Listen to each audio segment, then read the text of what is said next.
এইভাবে যদি সরকার একটি সাধারণ করতে বিন্দু মাত্র সময় লাগবে না। দুই উপদেষ্টা নিয়োগের প্রতিবাদে উত্তাল ঢাকা বিশ্ববিদ্যালয়। দোসর নয়, বরং ছাত্র আন্দোলনে সক্রিয় থাকার দাবি নতুন উপদেষ্টার। ফ্যাসিস্টের বিরুদ্ধে তো ঝুঁকি নিয়ে আমরা 2018-তেও চেষ্টা করেছিলাম। জুলাইতে একটা বড় গণহত্যা হয়েছে। এটা এমন না যে জাস্ট একটা সরকার পরিবর্তন হয়েছে, নো, একটা ম্যাস কিলিং হয়েছে। এবং যদি জনতা বিজয়ী না হতো, সিপাহী এবং জনতা তারা যদি বিজয়ী না হতো, তাহলে আজকে আমি এখানে থাকতাম না, জেলে থাকতাম। যোগ্য সিইসি ও কমিশনার ছাড়া সুষ্ঠু নির্বাচন সম্ভব নয় বলছেন বিশ্লেষকরা। সবার মতামত নিয়ে যথাসময়ে প্রতিবেদন জানালেন বদিউল আলম। কপ সম্মেলনে অংশ নিতে বাকুর পথে ডক্টর ইউনূস। বিমানবন্দরে প্রবাসী লাউঞ্জ উদ্বোধন। বলছেন প্রবাসীরা এই দেশ গড়ার কারিগর। আপনাদের দিয়েই তো দেশ চলে, আপনাদেরকে তো মাথার উপরে রাখার কথা। আপনার প্রাপ্য বুঝিয়ে দেওয়ার জন্যই এই প্রচেষ্টা। জিয়া অরফানেজ ট্রাস্ট মামলায় খালেদা জিয়ার 10 বছর সাজা স্থগিত। খালাস চেয়ে আপিলের অনুমতি সর্বোচ্চ আদালতের।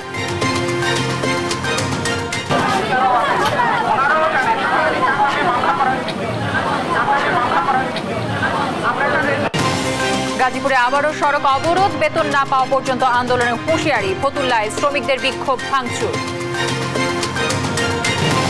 এবং ফের অশান্ত ভারতের মণিপুর। নিরাপত্তা বাহিনীর সঙ্গে দফায় দফায় বন্দুকযুদ্ধ। লড়াইয়ে 11 কুকি সদস্যকে হত্যার দাবি।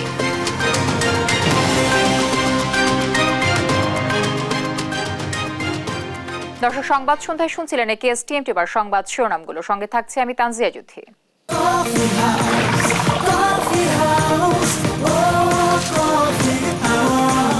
কফি হাউস, প্রতি চুমুকে আড্ডা জমে। জানাবো বিস্তারিত। শেখ বশির উদ্দিন ও মুস্তফা সরওয়ার ফারুকীকে উপদেষ্টা নিয়োগ করার প্রতিবাদে উত্তাল ঢাকা বিশ্ববিদ্যালয়। ছাত্র জনতার অভিযোগ, উপদেষ্টা পরিষদে ফ্যাসিবাদী দোসরদের জায়গা দিয়ে শহীদের রক্তের সাথে অবমাননা করা হচ্ছে।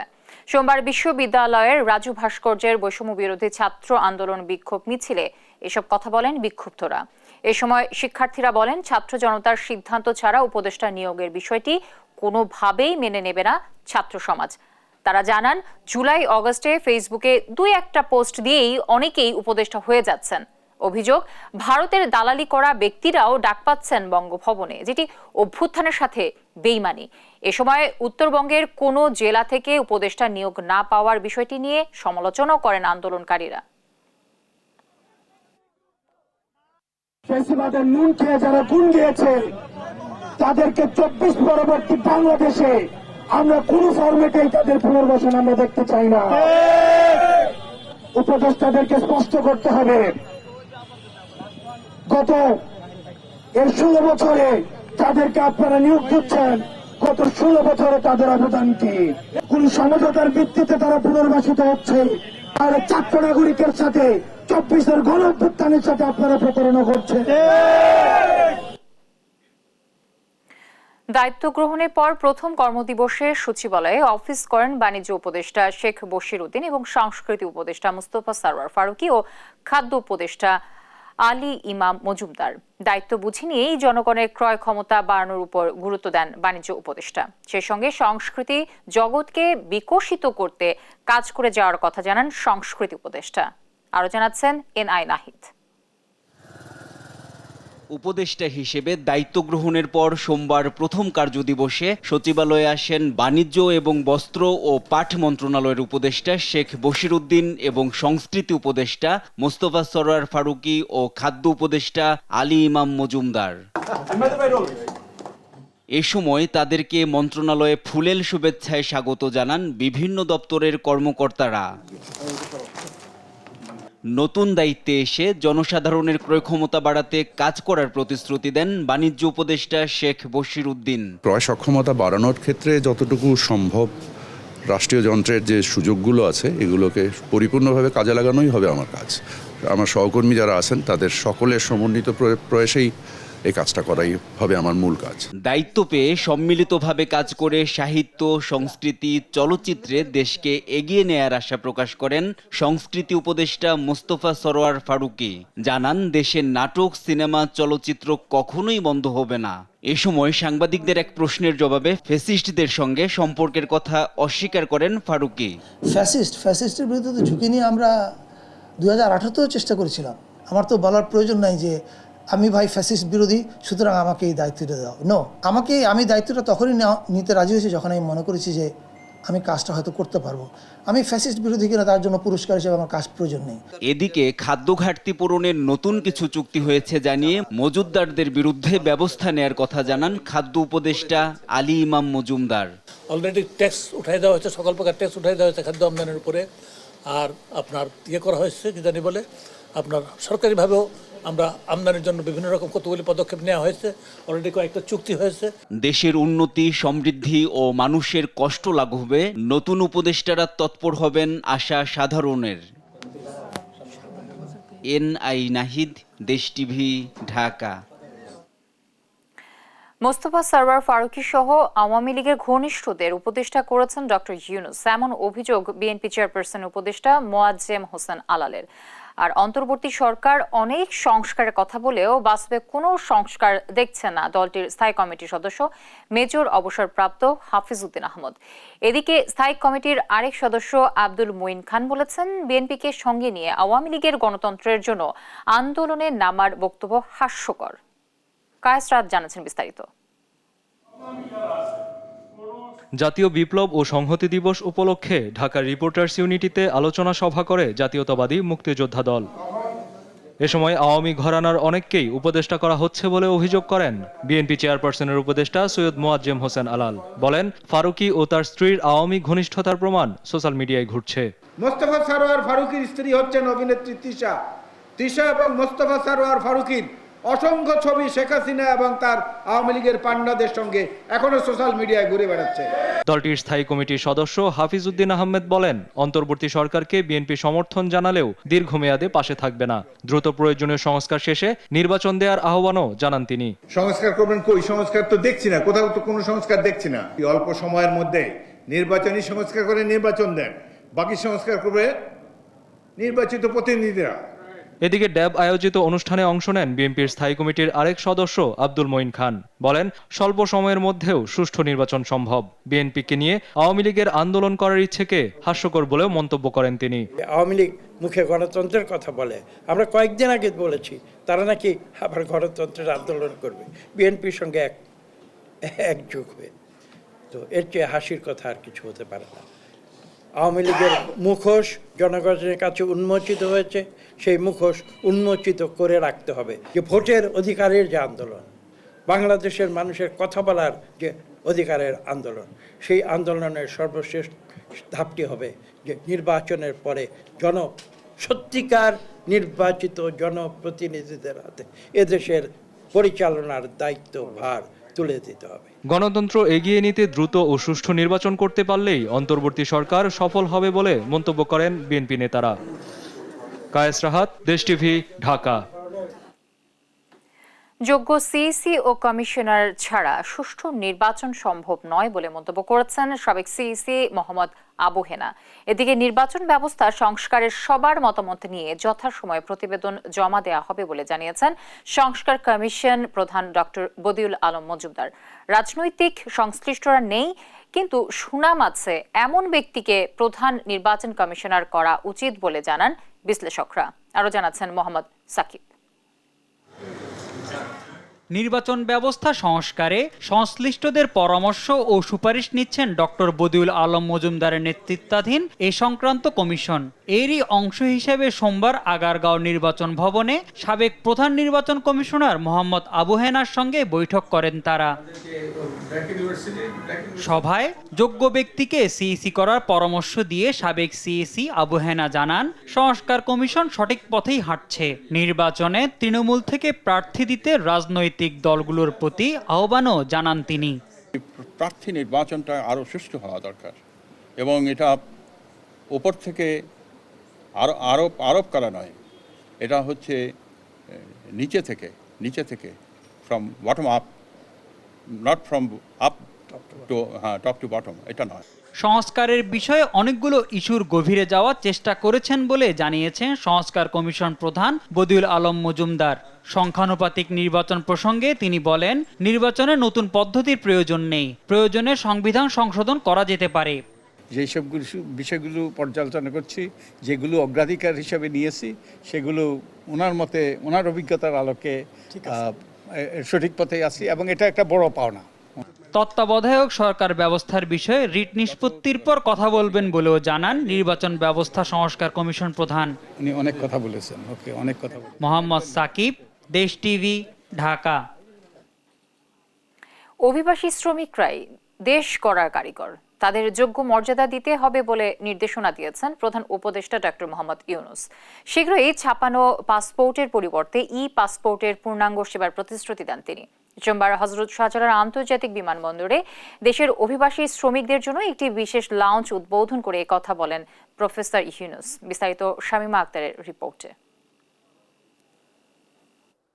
রেমিটেন্স যোদ্ধাদের সম্মান জানাতে আরও একটি নতুন উদ্যোগ। দেশের মাটিতে পা রেখে যেন স্বস্তিতে সময় কাটানো যায়, এজন্য শাহজালাল আন্তর্জাতিক বিমানবন্দরে চালু করা হয়েছে প্রবাসী লাউঞ্জ, যার উদ্বোধন করলেন প্রধান উপদেষ্টা প্রফেসর ইউনূস। বক্তব্যের শুরুতে ছাত্র জনতার অভ্যুত্থানে প্রবাসীদের বিশাল অবদানের কথা তুলে ধরেন তিনি। বলেন, অভিবাসী শ্রমিকেরাই দেশ গড়ার কারিগর, তাদের কাছে কৃতজ্ঞ পুরো জাতি। আপনাদের দিয়েই তো দেশ চলে, আপনাদেরকে তো মাথার উপরে রাখার কথা, অপরাধী করে রাখবে কেন? আপনারা কষ্ট করে টাকাটা রোজগার করে আনেন, দুর্ভাগ্য হলো দেশের এই টাকা আরেকজনের পাচার করে আরেকদিকে নিয়ে যায়। এইটাই হলো আমাদের দুর্ভাগ্য। তো সেটার দিকেও আমাদের খেয়াল রাখতে হবে, আপনাদের টাকা যেন দেশের কাজে লাগে, যে টাকা আপনারা রোজগার করেন। আপনাদের যে প্রাপ্য যে সম্মান, সেই সম্মানটুকু যেন জাতি দিতে পারে। অভিবাসীদের জন্য পাসপোর্টের পূর্ণাঙ্গ সেবার প্রতিশ্রুতি দেন প্রধান উপদেষ্টা। পাসপোর্ট হবে, আমাদের ছাপার দরকার নেই, পাসপোর্ট এখান থেকে যাবে, আপনার ইয়েতে টেলিফোনে চলে আসবে পাসপোর্ট। এটার জন্য লাইন ধরতে হবে কেন? অফিসে যেতে হবে কেন? আপনার যেটা সরকার থেকে প্রাপ্য, সরকার আপনাকে বাড়িতে পৌঁছে দেবে, এটাই হলো নিয়ম। এ সময় আইন ও প্রবাস কল্যাণ উপদেষ্টা আসিফ নজরুল রেমিটেন্স যোদ্ধাদের সব জায়গায় ভিআইপি মর্যাদা দেওয়ার কথা জানান। আমাদের সর্বোচ্চ প্রচেষ্টা থাকবে আপনারা যারা রেমিটেন্স যোদ্ধা আছেন তারা যেন বাংলাদেশের সকল স্তরে ভিআইপি মর্যাদা পান। আমাদের এখানে যে সিভিল এভিয়েশন অথরিটি আছে, ওনারা এই জায়গাটা হচ্ছে অন্য একজনকে দেওয়া ছিল, অন্য একটা দোকানকে, শোনার সাথে সাথে এটা খালি করে ওনারা করে আমাদের ব্যবস্থা করে দিয়েছেন। আমরা এটা যে আপনারা দেখছেন এটা কিন্তু শেষ না, আমরা আরও উন্নত করার চেষ্টা করব। আপনারা দেখেন ডিসপ্লে বোর্ড আছে, ওখানে টেলিভিশন আছে, আমরা এটাকে আরও উন্নত, আরও কমফোর্টেবল করার ব্যবস্থা করব। বাংলাদেশে IOM মিশনের ডেপুটি চিফ ফাতিমা নুসরাত গাজ্জালি জানান, বাংলাদেশি অভিবাসী শ্রমিকদের সহায়তা করার জন্য লাউঞ্জটি স্পন্সর করেছেন তারা। This lounge is a first initiative to be able to facilitate their comfort and also to make their migration journey a safe and a comfortable one. আজকে যে আমাদের প্রবাসে যে আমরা আগে 10 বছর কাতারে আছিলাম, কিন্তু আসার পরে এয়ারপোর্টে যেগুলো দেখছি বা যে ব্যবহারগুলো পাইছি আমরা, এখন আগের চেয়ে আলহামদুলিল্লাহ অনেক ভালো। আরও 3 বার আসছি, আমার এবার খুব ভালো লাগেছে, পরিবেশটা খুব সুন্দর। এয়ারপোর্টের বাইরে এসে দাঁড়ায় থাকতে তো 3 ঘন্টা 5 ঘন্টা পর্যন্ত দাঁড়ায় থাকতে তো, কারণ এইবারকে এসে আমার কোনো দাঁড়ায় থাকা লাগেনি, আমি সাথে সাথে ভিতরে ঢুকে গেছি। IOM ছাড়াও বিমানবন্দরে অভিবাসীদের সাহায্য করার জন্য থাকবে শতাধিক স্বেচ্ছাসেবক। এদিকে COP29 জলবায়ু সম্মেলনে যোগ দিতে সোমবার সকালে আজারবাইজানের উদ্দেশ্যে ঢাকা ছাড়েন ডক্টর ইউনূস। 11 থেকে 14 নভেম্বর দেশটিতে সরকারি সফরে থাকবেন তিনি। শামীমা আক্তার, দেশ টিভি, ঢাকা। শিক্ষা, বাণিজ্য, বৈদেশিক কর্মসংস্থান সহ বিভিন্ন ইস্যুতে বাংলাদেশ জামায়াতে ইসলামী সিঙ্গাপুরের সাথে কাজ করবে বলে জানিয়েছেন দলটির ভারপ্রাপ্ত আমির অধ্যাপক মুজিবুর রহমান। সোমবার মগবাজারে দলটির কেন্দ্রীয় কার্যালয়ে সিঙ্গাপুরের হাইকমিশনার ডেরেক লোর সাথে বৈঠক শেষে কথা বলেন তিনি। জানান, মানবতা বিরোধী অপরাধে অভিযুক্তদের যারা দেশটিতে অবস্থান করছেন তাদেরকে ফিরিয়ে আনার বিষয়েও আলোচনা হয়েছে। আন্দোলনে যারা আহত হয়েছেন তাদেরকে উন্নত চিকিৎসার ব্যাপারে সহায়তার আশ্বাস দেন হাইকমিশনার। আগামী দিনে দুই দেশের সম্পর্ক আরও গভীর হবে বলেও আশা জানান জামায়াতের ভারপ্রাপ্ত আমির।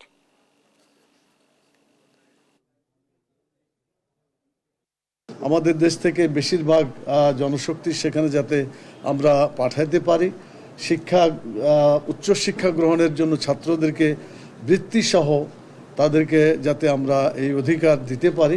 আমাদের অর্থনৈতিক উন্নতির জন্য আমরা কিছু পরামর্শ রেখেছি।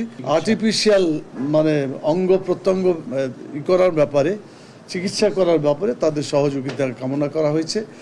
বেতন পরিশোধের আশ্বাসে অবরোধ তুলে নেয়ার 2 ঘন্টা পর আবারও গাজীপুরে মহাসড়ক দখলে নিয়েছে পোশাক শ্রমিকরা। এতে বন্ধ হয়ে যায় ঢাকা ময়মনসিংহ মহাসড়কের যান চলাচল।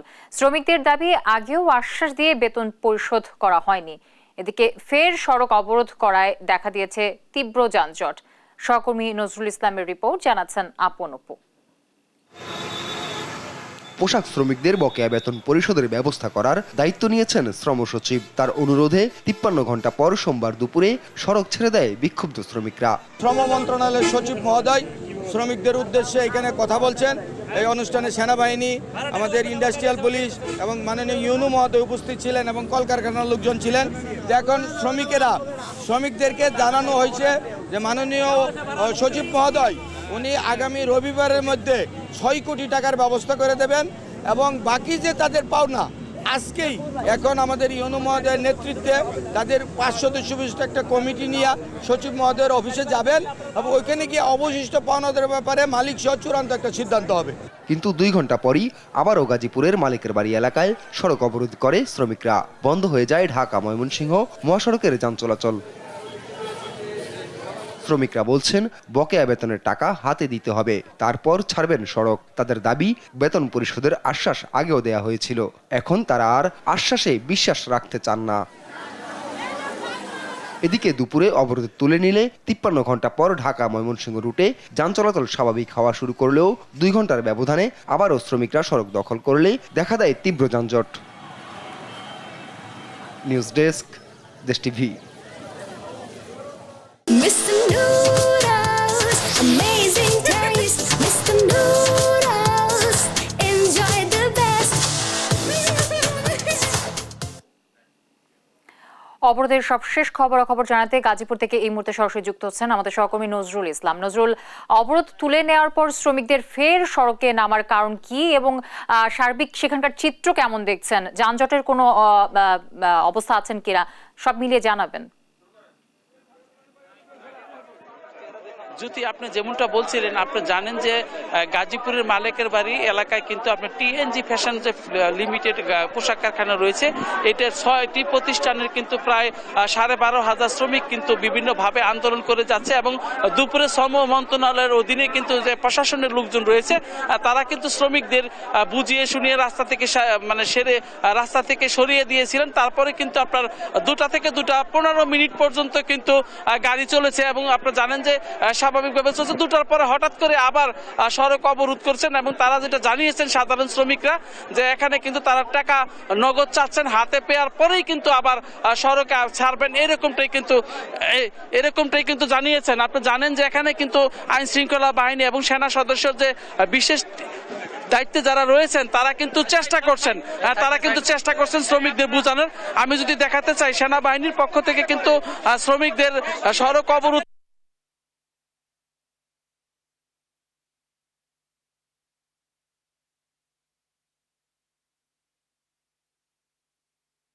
টাকা না পেয়ে এলাকা ছাড়বেন না, এমনটাই কিন্তু জানিয়েছেন। তো এখানে কিন্তু আপনি দেখতে পাচ্ছেন যে সেনা বাহিনীর বিশেষ টিম এখানে কিন্তু শ্রমিকদের সাথে আপনার সন্ধ্যার পর থেকে কিন্তু তাদের চেষ্টা করছেন নিয়ন্ত্রণ করার জন্য। তারা কিন্তু শ্রমিকরা যেটা জানিয়েছেন যে টাকা হাতে পাওয়ার পরেই কিন্তু তারা মহাসড়ক থেকে তাদের অবরোধ প্রত্যাহার করে নেবেন। আমরা দেখেছি যে বারবার সেনা সদস্য যারা রয়েছেন তারা কিন্তু চেষ্টা করছেন যে সাধারণ যে শ্রমিক রয়েছেন তাদেরকে বুঝিয়ে সুঝিয়ে সড়ক থেকে সরে যাওয়ার জন্য, কিন্তু কোনোভাবেই শ্রমিকরা হাতে টাকা না পাওয়া পর্যন্ত এখান থেকে কিন্তু তারা সরবে না, এমনটাই কিন্তু জানিয়েছেন। বারবার কিন্তু সেনাবাহিনীর পক্ষ থেকে তাদেরকে অনুরোধ করা হচ্ছে যে সড়ক থেকে তাদের সরিয়ে যাওয়ার জন্য এবং যানবাহন যাতে বিঘ্নত না ঘটায় তার জন্য কিন্তু চেষ্টা করছেন। আমরা দেখতে পাচ্ছেন যে এখানে কিন্তু সেনাবাহিনীর পক্ষ থেকে কিন্তু শ্রমিকদের কিন্তু বারবার অনুরোধ করা হচ্ছে যে সড়ক ছেড়ে দেওয়ার জন্য, কিন্তু কোনোভাবেই শ্রমিকরা কিন্তু কথা শুনছেন না। এবং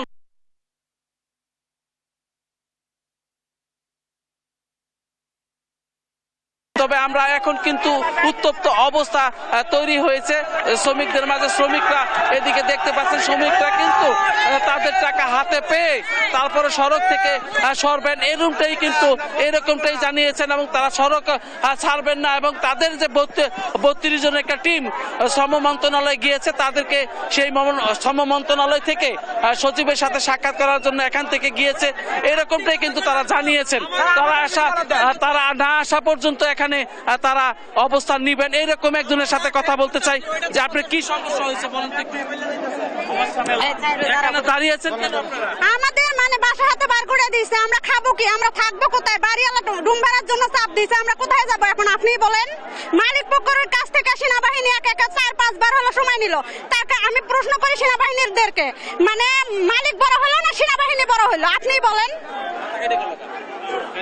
আপনি বলেন যে মালিক বড় হলো না আমাদের কাছে সেনাবাহিনী বড় হলো? কি এখানে আপনারা করতেছেন, রাস্তা কি তাহলে ছাড়বেন না নাকি? না স্যার, আমাদের কোনো দায়িত্ব নাই, আমাদের শ্রমিকের কোনো এই দেশে বিচারে নাই। আমাদেরকে পুলিশও ছেড়ে দিতেছে, এমনকি শ্রম মন্ত্রণালয় ছেড়ে দিতেছে। তো আমরা যাবো কই? আমাদেরকে বাসা বের করে দিচ্ছে না, আমাদের দাবি কোনো মেনে নেই। আমাদের সে কোনো আশ্বাস দেয় না সেরকম কোনো। আমাদের দাবি না মানলে আমরা রাস্তা থেকে যাবো না, আমাদের এটাই কথা। এখন গণ মন্ত্রণালয় থেকে সচিবালয় যেটা বললো, যদি রাস্তা না ছাড়ে ওনারা মিটিং এ বসবে না। যেহেতু 3 দিন চলে গেছে, উনি এখন গণ মন্ত্রণালয় 1 ঘন্টা মিটিং করলে তো সমাধান হয়ে যাবে। যদি 1 ঘন্টা মিটিং করে বলে আপনারা কি রাস্তা তাহলে ছাড়বেন না? 1 ঘন্টার ভিতরে মিটিং করে উনি আগে মিটিং করে, ওইখানে আমাদের লোক আছে, লোকে মিটিং করে, মিটিং এর শেষে যদি ওনারা বলে শুনলেন, তাহলে আমরা রাস্তা ছাড়বো। শুনলেন আপনি যে শ্রমিক যারা সাধারণ শ্রমিক রয়েছেন তারা কিন্তু আজকে 3 দিন ধরে কিন্তু সড়কে অবস্থান করছেন এবং খোলা আকাশের নিচেই কিন্তু তারা খেয়ে না খেয়ে কিন্তু এই তাদের যে মনের দাবি সেটা কিন্তু তুলে ধরছেন এবং সবার কাছেই তারা কিন্তু বলছেন যে তাদের দাবিটা যেন হলো বকেয়া বেতন এবং 3 মাসের যে বকেয়া বেতন এবং ফ্যাক্টরি যে বন্ধ রয়েছে সেটা উৎপাদনে ফেরার জন্য কিন্তু তারা বারবার তাগিদ দিয়ে আসছেন। কিন্তু কর্তৃপক্ষ এখন তারা নিরুপায় হয়ে কিন্তু রাস্তায় খোলা আকাশের নিচে, কালকে দেখেছি আমরা সারা রাত্রই কিন্তু তারা 10 টাকা করে কিন্তু তুলে, অর্থাৎ 10 টাকা করে চাঁদা তুলে তারা কিন্তু রাত্রি খাবার খেয়ে কিন্তু সড়কে সারা রাত্রি যাপন করেছেন। তো আজকেও কিন্তু সেই অবস্থায় আমরা দেখতে পাচ্ছি যে এখানে কিন্তু শ্রম মন্ত্রণালয় যে প্রতিনিধি দল পাঠিয়েছেন, শ্রম মন্ত্রণালয় থেকে প্রতিনিধি দলের হাতে টাকা পাওয়ার পরেই কিন্তু তারা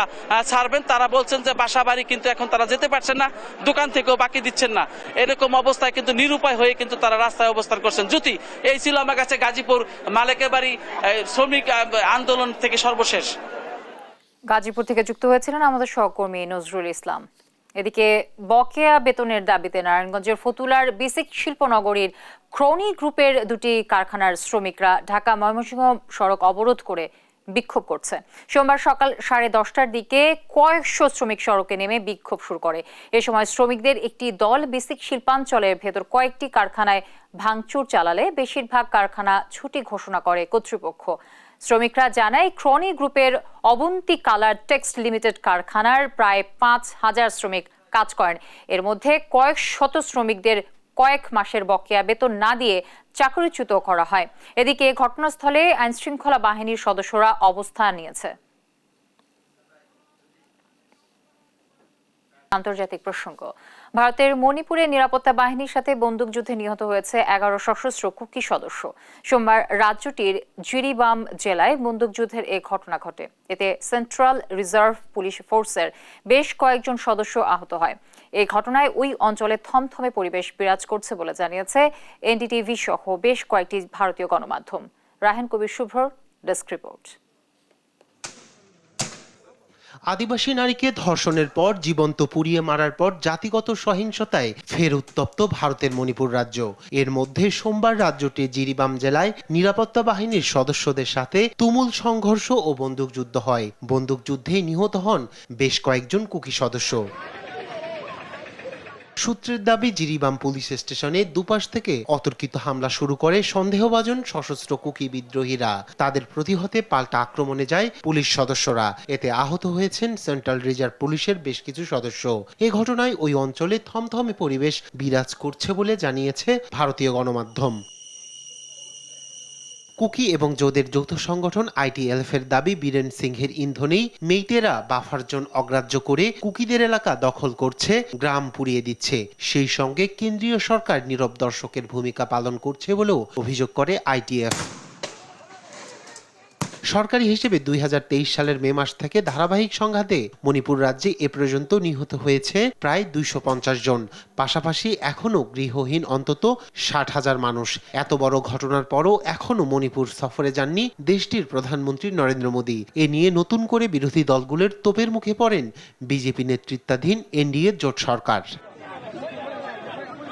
রায়হান কবির শুভ্র, নিউজ ডেস্ক, দেশ টিভি। দেখছেন সংবাদ সন্ধ্যা। আমি এই চেয়ারে বসবো না। বাচ্চু ভাই, এই চেয়ারকে ভয় পেও না। ডেন্টিস্টের পরামর্শ নাও নতুন কোলগেট অ্যাক্টিভ সোল্ড, যা দাঁতের সমস্যা শুরু হওয়া মাত্রই থামিয়ে দেয়। না থাকবে ব্যথা, না থাকবে ভয়।